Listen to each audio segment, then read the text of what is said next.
golfer and musician traveling the world for gold. Some daddies made of plastic and some other things I love. Won't you come along with me? There's no time for rejection. Hold on tight, such a delight. It's Brian's Wrestling Collection. Me, me, me, me, me.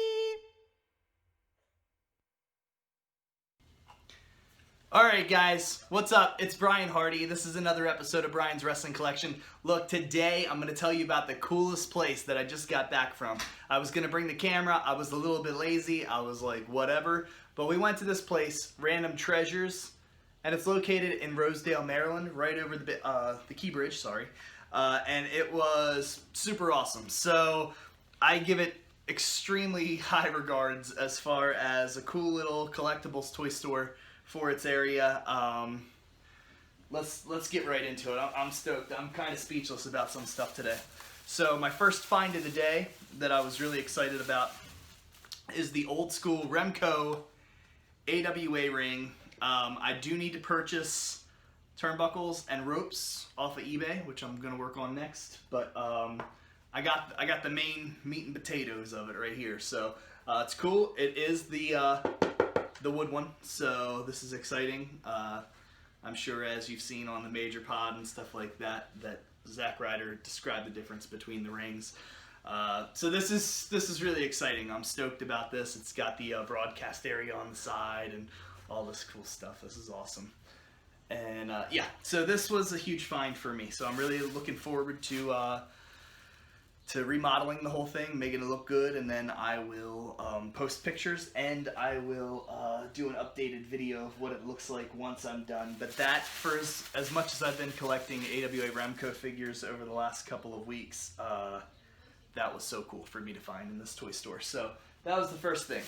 Now we're going to get on to a bag of stuff, which I was really excited about, but I figured before I got home I would just set up the camera as soon as I got in the door and share it with you guys. So this is the first of many of the figures I'm going to show you here in the next couple of minutes.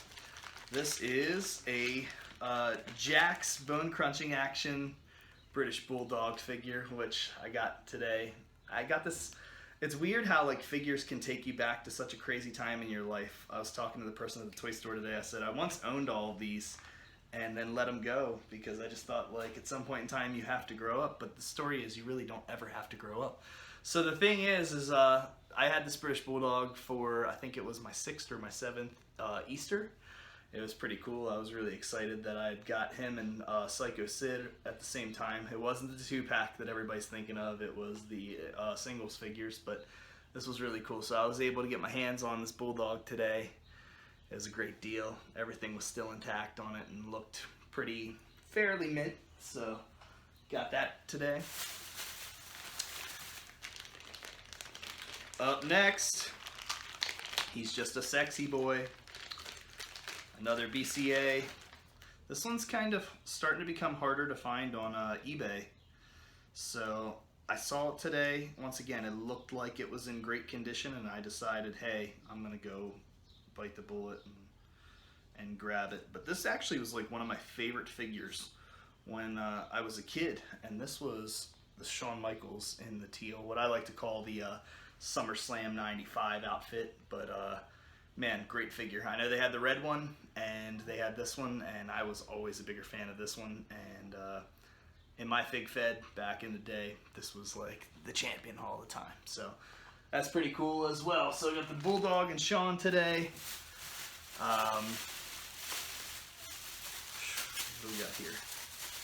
I've been searching and searching and searching everywhere for this. I've done so many eBay auctions and kept an eye on it and stuff, and just wasn't really trying to decide whether or not I was going to get it. I knew eventually I was, but I wanted the deal to be right. People were like super overpricing this on eBay.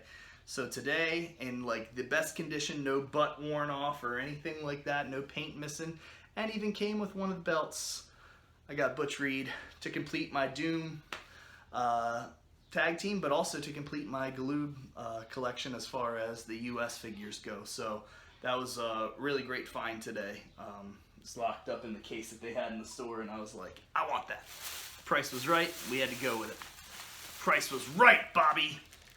Random Treasures too. Another thing I want to give like a lot of props to them about is here on these like figure bags. Obviously they're just Ziploc bags, but this is so cool. Like they put their company name, buy, sell, trade, all their information, their Gmail account, their telephone number, and their address.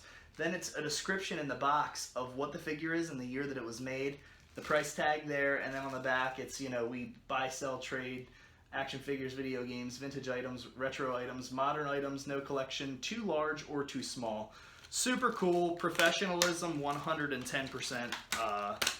Give you a super A++ for that. Not that you need my permission on it or whatever, but or my word on it. But Paul Ellering, man, this is cool because I've got Hawk and Animal already. So Paul Ellering is going to go, AWA Remco style, is going to go in that AWA ring that I got right next to the Road Warriors. So that's exciting. All right, we're still going. We're still going. What else we got here? I decided, hey, we got to hit the Hasbro line again. I got to start getting all these Hasbros again, and they got to look pretty mint and pretty good. And eventually, I'll catch up with all the accessories. But today, Jake Roberts, and yes, the arm still works. This is just so cool. I had this figure when I was a kid, and I played with it like nonstop. So this is the Jake Snake Roberts Hasbro. Pretty cool. No paint missing. Great condition. Excited about that. So that's my first, well, I got a Honky Tonk Man Hasbro. I let my Hasbro series go not too long ago, probably about maybe a year and a half ago, and said I was going to be done with Hasbro. Then it got really popular again this summer, and I was like, I'm getting them all back. I mean, it's from my childhood, so I just got to go with the flow. This is so cool. Wild Bill and Scott Irwin, AWA Remco figures. I almost got these a couple of weeks ago offline. Once again, the price wasn't right, or the condition of the figure wasn't right at the time, or whatever. I saw these today, and I said, you know what? These look pretty great. Not a lot of paint's missing, no chips, no nothing like that. I'm like, I really need to just pull the trigger and get this figure. So, well, this set. So that's what we got. So boom, there they are right there. Remco's finest. So cool, so cool. Not missing any paint, like I said. I really look for Lucy's that are in great condition. So otherwise, I like my stuff mock, but we'll see. Mint on card. Last but not least, the really cool find today, besides the ring, is this Series 1 Hawk Rules Hasbro Hulk Hogan figure. Once again, no paint missing, no crazy chips, no nothing. The arm action still works, press, all that kind of stuff. So this is exciting. So this is going right in my DTOF, along with the Honky Tonk Man and the Jake the Snake Roberts. And now I have started my Hasbro collection again for probably about the 12th time in my life.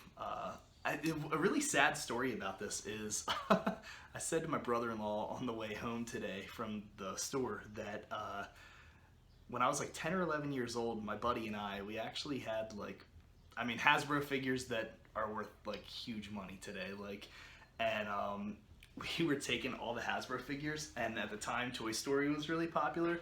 We were taking Hasbro figures and busting them on the ground and letting their heads and their arms break off and stuff like that. And then doing like Sid from Toy Story did, and just making like diabolical, crazy looking characters and stuff like that with these different action figures.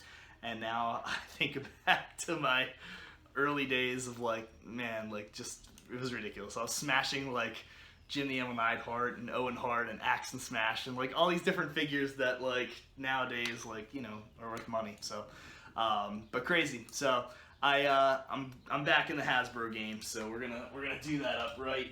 And then I got home, and I usually don't like combine figures and magazines together on one video, but there's a company called Make Sense that was on eBay, and I got that in the mail today. So this is really cool. A 1987, July 1987 issue of WWF Magazine. I'm a huge Hogan fan, so anything Hulk, you know, I usually try to get my hands on, and that was just cool. I love these blue trunks. They remind me of Rip. And No Holds Barred and stuff like that, so it's cool. Anyway, guys, thanks so much for tuning in. This was quite a long video, longer than usual, about 10 minutes. But thanks for sticking with me. Thanks for tuning in. Great day. Random Treasures in Rosedale, Maryland. Be sure to check them out on Facebook. And man, what an awesome find. I'm going to go try to start figuring out how to put this AWA Remco ring together and see what we need to do to fix it up and make it look nice. Till next episode, see you guys for Brian's Wrestling Collection.